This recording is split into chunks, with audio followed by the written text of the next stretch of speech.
ഇന്ന് അഗസ്തിപ്പൂവ് കൊണ്ടൊരു തോരനാണ് തയ്യാറാക്കുന്നത്. ചില സ്ഥലങ്ങളിൽ അഗത്തി എന്ന് പറയും.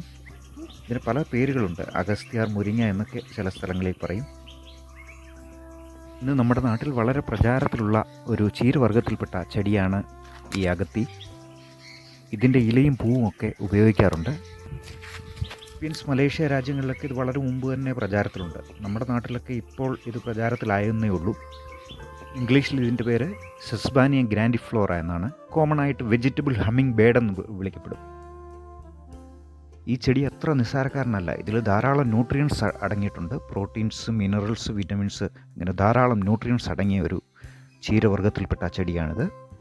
ചില പഠനങ്ങളിലൊക്കെ രേഖപ്പെടുത്തിയിരിക്കുന്നത് ഇതിൻ്റെ 100 ഗ്രാം ഇലയിൽ 8 ഗ്രാം പ്രോട്ടീൻ അടങ്ങിയിട്ടുണ്ടെന്നാണ്. 8 എസൻഷ്യൽ അമിനോ ആസിഡുകളൊക്കെ ഇതിൽ അടങ്ങിയിട്ടുണ്ടെന്നാണ് ചില പഠനങ്ങളിൽ രേഖപ്പെടുത്തിയിരിക്കുന്നത്.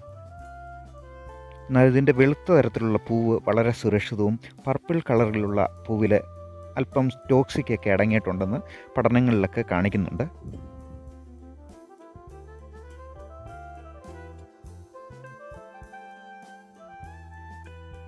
അപ്പോൾ ഇനി നമുക്കതിൻ്റെ തോരൻ റെഡിയാക്കുന്നതിനെക്കുറിച്ച് പറയാം. ഇതിൻ്റെ പൂവ് വൃത്തിയാക്കി അരിഞ്ഞ് റെഡിയാക്കി വെച്ചിട്ടുണ്ട്. കുറച്ച് സവാള അരിഞ്ഞതുണ്ട്. കുറച്ച് തേങ്ങ എടുക്കണം. തേങ്ങയിൽ കുറച്ച് വെളുത്തുള്ളി ചതച്ച് ചേർക്കണം. സ്വല്പം മഞ്ഞൾപ്പൊടി, ഉപ്പും ചേർത്ത് കൊടുക്കുക. ഇത് ജസ്റ്റ് ഒന്ന് ചതച്ചെടുക്കുക. കടുക് പൊട്ടിച്ച് സവാള വഴറ്റിയെടുക്കുക.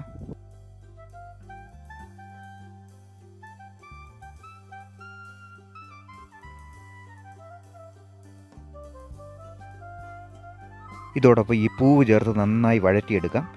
വെള്ളം സ്വല്പം പോലും ചേർക്കരുത്.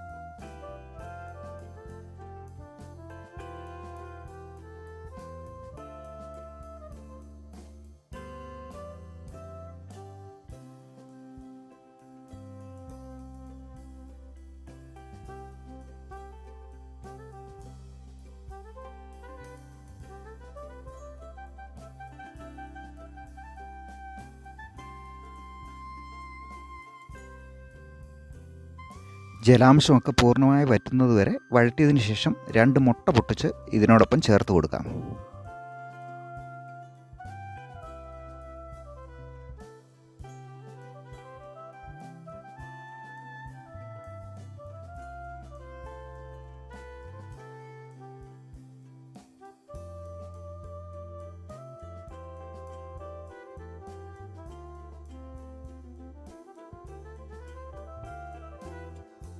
മുട്ട പൊട്ടിച്ച് ചേർത്തതിന് ശേഷം ചതച്ച് വെച്ചിരിക്കുന്ന തേങ്ങ നമുക്ക് ഇതിനോടൊപ്പം ചേർത്ത് കൊടുക്കാം.